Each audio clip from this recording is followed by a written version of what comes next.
आपका स्वागत है। और चांदी ऑफ कोर्स एक छोटी कमोडिटी है, वॉलेटाइल है, लेकिन इंडियन मार्केट्स में पिछले साल हमने अच्छी खासे इंपोर्ट्स आते हुए देखे हैं। और अगर हम रूरल इंडिया की बात करें तो यहाँ पर चांदी की खपत बहुत ज्यादा होती है और अब तो सामने इंडस्ट्रियल सेक्टर भी है, तो पूरे साल यहाँ पर चांदी चलती रहती है। अब इसे किसी फेस्टिवल या ऑस्पिशियस दिनों का भी इंतजार नहीं है। ये एक ऐसी कमोडिटी बन चुकी है जो पूरे साल डिमांड, सप्लाई और मूवमेंट में रहती है।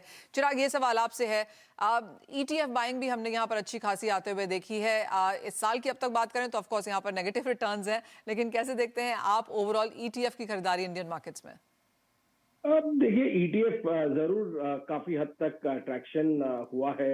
हमने देखा है कि आज 6 से 7 फंड हाउसेज ने अपने ETF लॉन्च किए हैं। अराउंड 200 to 250 टन की बाइंग ETF में आई है।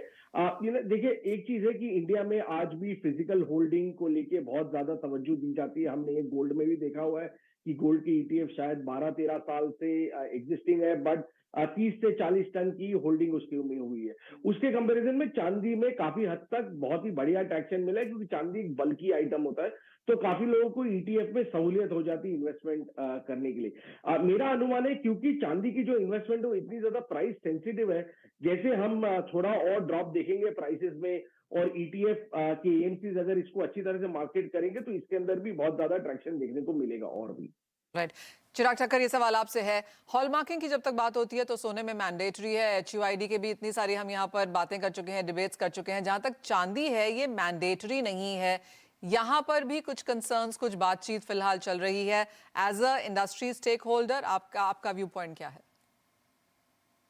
मनीषा जी, तकरीबन देयर वाज एक कई ग्रुपों में और सोर्सेज में ये एसोसिएशन वगैरह में ये बातें चल रही हैं, which is right now very hot topic, कि जैसे गवर्नमेंट ने गोल्ड में हॉलमार्किंग कंपलसरी किया है, वैसे सिल्वर को भी हॉलमार्किंग कंपलसरी किया जाए। और बाय द टाइम जब तक वो मार्केट में आता है तब तक, जैसे चिराग जी ने बताया, ETF और digital silver this are the best platforms जहां पे आप आपका सिल्वर बाय कर सकते हैं, जो जहां पे आप SIP भी कर सकते हैं। और वैसे चांदी इज अ बल्की आइटम, अगर मान लो किसी ने अगर 5 किलो भी इन्वेस्ट किया है या 10 किलो किया है, 25 किलो किया है, तो धीरे धीरे करके अगर उसको बढ़ा के एक साथ उसका अगर डिलीवरी भी लेना है, तो ये जितने सारे डिजिटल प्लेटफॉर्म्स हैं, यहाँ पे छोटे छोटे जो इन्वेस्टर्स हैं उनकी मांग बहुत बढ़ के आती दिख रही है।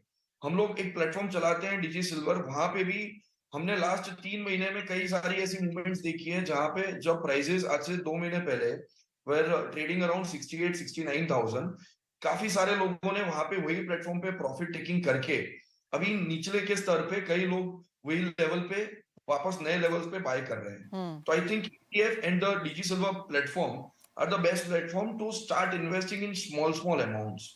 Okay, so online silver ETF buying यहाँ पर बेहतरीन होने लगी है। एक और चीज है विराज, वो है रीसेल ऑफ सिल्वर, क्योंकि जब आप बहुत चांदी नहीं खरीदते वो डिस्काउंट में होती है। ऑफ कोर्स अनऑफिशियल चैनल्स तो एक चीज है ही, लेकिन दूसरी चीज यहाँ पर है रीसाइक्लिंग, फैब्रिकेशन। वो नंबर्स कैसे देखें आपने इंडियन मार्केट्स में?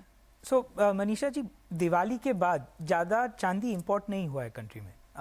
जैन फेब में तो ऑलमोस्ट ना के बराबर है, बट चांदी बिक रही है। तो कैसे हो रहा है? लोग अपना पुराना चांदी लेके उसको दे रहे हैं और उसको कन्वर्ट कर रहे हैं, या अपना पुराना आर्टिकल देके बोल रहे हैं नया बनाओ। तो इससे काम चल रहा है।